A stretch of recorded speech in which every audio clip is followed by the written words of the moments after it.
You about ready, or do you need some time? No, he's good. Okay, wanted to make sure.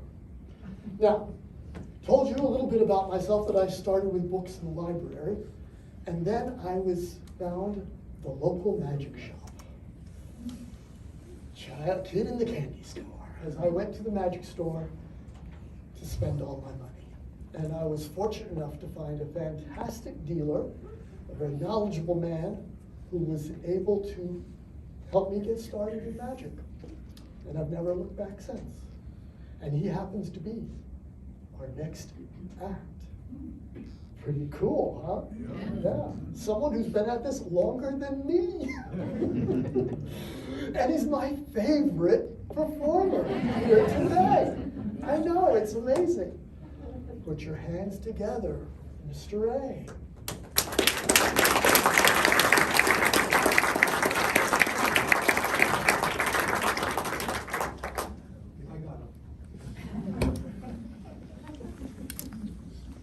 Good evening, ladies and gentlemen. Good evening. Harold's doing a great job tonight, didn't he? Yeah. As Harold said, I am the amazing Mr. A. It's a name that my wife actually gave me. I believe it was during the first week of our honeymoon. I'd like to tell you a personal story before I get going tonight. In the summer of 2019, I was involved in a auto accident as a passenger, and it left some damage to my shoulders and to the neck. And because of COVID and everything else, we're not even going to court with it yet. Hopefully maybe this year.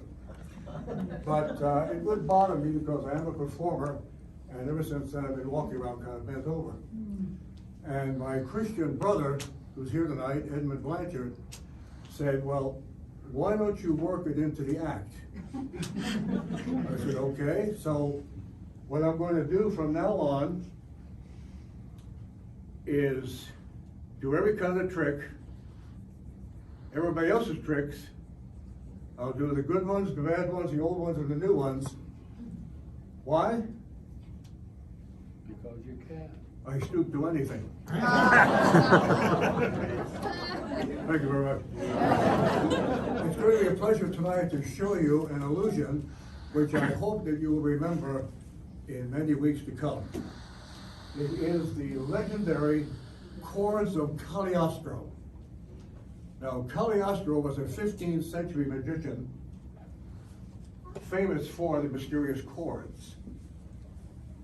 He was called the King of Magicians, the Magician of Kings. And his lifelong companion and assistant, the mysterious Pandora, was said to tie her scarf to the chords in grief and mourning when Cagliostro passed away at the end of the 15th century. The chords were lost for centuries. Incredibly, I received a text from a magician friend in the Middle East. He was so excited he could hardly type. He was telling me, Mr. A, I believe I've stumbled upon the chords of Cagliostro. I was in an old curio shop, and the chest in the corner caught my attention. I went over to it, and it was a rolled up oil skin tied with a leather strap to the top of a chest. I opened it. It was very well worn and very brittle, but I could tell immediately from what I saw that the chest must contain the chords of Cagliostro. Well, he said that he was able to buy the chest for a few dinars because the curio shop owner had no idea of what he had.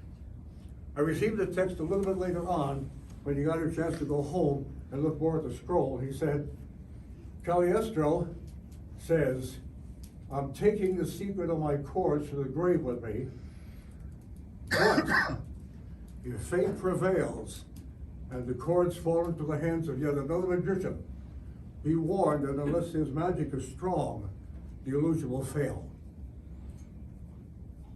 So tonight,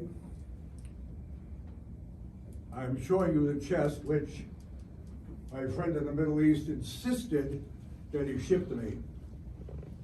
In his uncomfortableness and his superstition, he wanted me to have it, knowing that I might be the one magician that can bring it to life again. And this is what we're going to try to do tonight.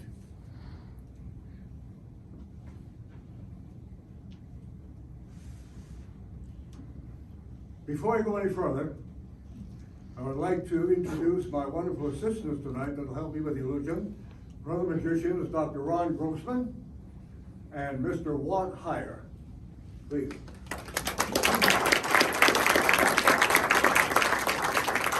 And the wonderful lady who will become the lady of the chords, Ginny Maines. Ginny.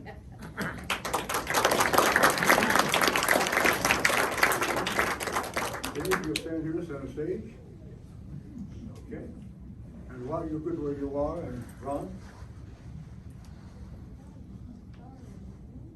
I cleaned off their chest as much as I could, and I did pick the lock, and it took all of my self-control not to open it before we got together tonight. Now, I'm confident that I have strong magic, but if any of you in the audience tonight really believe in magic, I would like you to send me some vibes. It couldn't hurt. God, my God. Now, let's see the chest.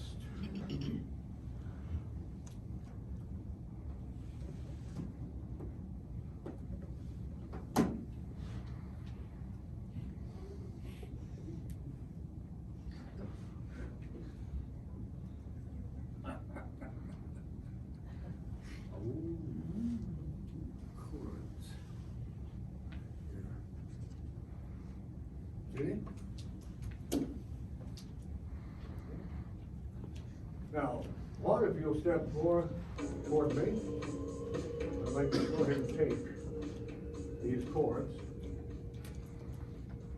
stretch them out over to the fullest, but stay with me for a little while, okay? Ron? Same thing for you. All right. Good. All right. Now,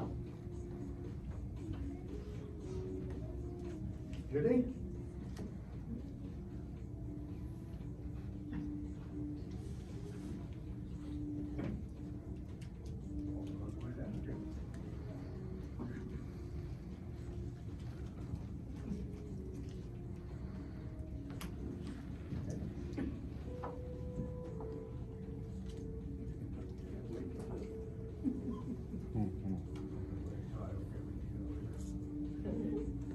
She'll be all right.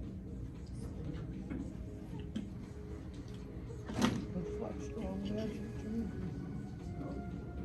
Turn this a little bit, Judy, so they can see that the cords are tied to your back. Okay? All right. Now,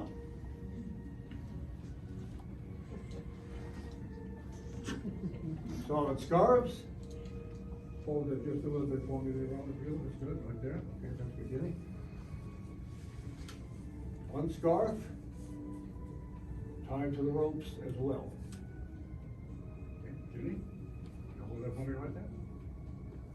Okay, let me get you to hold the other side of your body. All right. That's good, very good. Okay, now. Right here. Another solid scarf tied to the cords. Excuse me.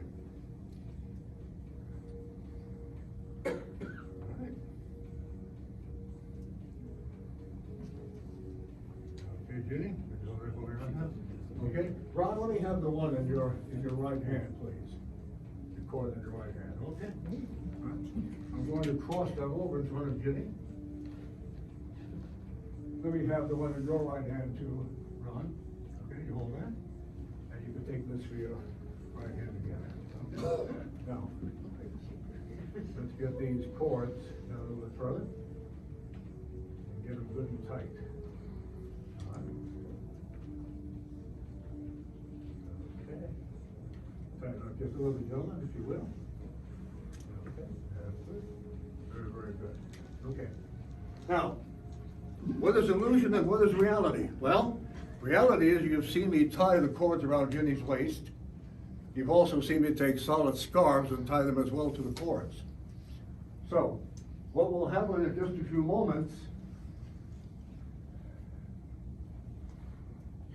is impossible. Gentlemen, are you ready? Ready. Ginny? On the count of three. One, two, three, pull!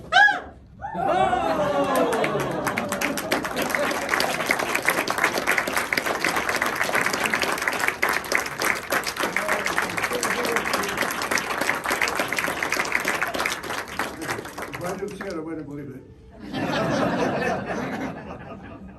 My assistants, one higher, Dr. Williamsburg, and the lovely lady we call Julie.